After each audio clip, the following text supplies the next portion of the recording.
Something rare is happening inside Iran right now. Since last Thursday, the Iranian government has imposed an internet blackout and cut off many telephone services. Despite internet blackouts, despite threats, despite deadly crackdowns, the streets are not going silent. They're getting louder. And for the first time in years, the fear may be shifting sides. For days now, Iran has been gripped by some of the most intense and widespread protests the country has seen in years. Demonstrations have erupted across major cities and smaller towns alike, fueled by deep economic pain, a collapsing currency, and long-simmering anger toward the ruling system. But this time feels different. Not because people are protesting, Iranians have done that before, but because of how the state is responding and how parts of its own system appear to be under strain. Authorities have responded with a familiar playbook: heavy security presence, arrests, force, and information control. Internet access has been severely restricted. Mobile networks have gone dark. Even basic services, banking systems, payment terminals, and ATMs have reportedly been disrupted in multiple areas. When a government cuts electricity, communication, and cash at the same time, it's not just trying to stop protests, it's trying to regain control over a population it no longer fully trusts. Yet even with these measures, videos and reports continue to leak out. Footage shows crowds filling streets at night, chanting openly against the ruling clerical system. In some areas, when electricity was cut, protesters responded by turning on their phone flashlights, transforming dark streets into glowing rivers of defiance. Hospitals in major cities are reportedly overwhelmed. There are growing accounts of injuries from pellet fire and clashes with security forces. Families searching for loved ones, doctors facing shortages, and in some cases, fear that even hospitals are no longer safe spaces. But while pressure is rising on the streets, pressure is also building inside the system itself.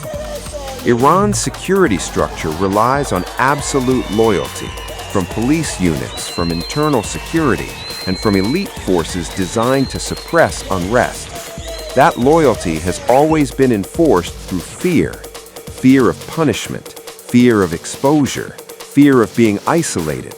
Now that fear appears less reliable. There are increasing reports, difficult to independently verify in real time, but persistent and widespread, of confusion within security ranks. Units retreating instead of advancing, officers hesitating. Some choose not to escalate. In multiple cities, witnesses describe moments where police presence suddenly thins or disappears altogether. This doesn't mean the security forces have switched sides. It means something far more dangerous for an authoritarian system: hesitation. History shows that regimes rarely fall when protesters shout louder. They fall when those ordered to suppress them start asking questions. And the signs of internal strain don't stop there. Iran's economic heartbeat, the Grand Bazaar, has reportedly shut its shutters in protest. This is not symbolic. Historically, when the bazaar closes for political reasons, it signals a collapse of confidence among merchants, traders, and business networks that keep daily life functioning. No cash flow means no normal operations. No normal operations mean the system begins to stall. At the same time, cracks are visible at the political level. Senior officials have issued unusually defensive statements. Some have acknowledged public anger instead of dismissing it outright. When leaders move from denial to justification, it often means they sense control slipping. Meanwhile, the world is watching. International reactions have been cautious but growing. European leaders have publicly condemned the violent crackdown and called for restraint. Human rights groups are warning of mass casualties that may never be fully documented due to communication blackouts. In Washington, the situation has taken on a sharper edge. U.S. officials have issued warnings against the use of excessive force, and discussions behind closed doors reportedly include contingency planning and regional security concerns, especially involving Israel and U.S. bases in the Middle East. Iran's leadership has responded with threats of its own, warning that any foreign intervention would trigger retaliation. But these warnings may also reflect fear, not strength. Because right now, the regime's greatest challenge is not foreign pressure, it's domestic legitimacy. Across Europe and beyond, Iranians in exile have poured into the streets in solidarity. Protests have erupted in London, Berlin, Paris, and The Hague. In some moments, demonstrators have targeted Iranian embassies, tearing down official flags and replacing them with pre-revolutionary symbols. These scenes matter, not because they change facts on the ground, but because they change psychology. They signal to those inside Iran that they are not isolated, and to those enforcing the system that the world is paying attention. One of the most dangerous moments for any authoritarian regime is when fear begins to reverse. When citizens stop fearing the state and the state starts fearing its own citizens. Reports from inside Iran suggest that surveillance has intensified, including drones monitoring crowds, and that warnings broadcast on state television have grown more extreme. These are not signs of confidence.